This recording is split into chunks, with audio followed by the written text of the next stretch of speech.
रुक करते हैं दिलचस्प और अजीब खबरों की जानिब। मैक्सिको के समंदर के बीचों बीच से बुलंद होते आग के शोलों ने सबको हैरान कर दिया। आलमी खबर रसां इदारे के मुताबिक मैक्सिकन जजीरे युकाटन के इलाके में समंदर में अचानक आग भड़क उठी।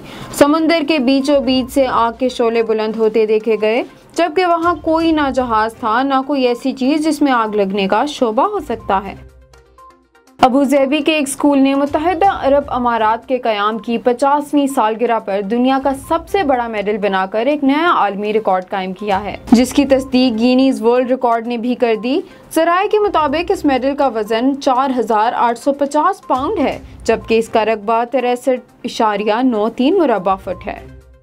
वैक्सीन लगवाइए, पूरा साल मुफ्त गोश्त खाइए। अमेरिका में गोश्त फराहम करने वाली मशहूर कंपनी JBSSA ने ऐलान किया कि इदारे ने वैक्सीन की मुहिम शुरू की है।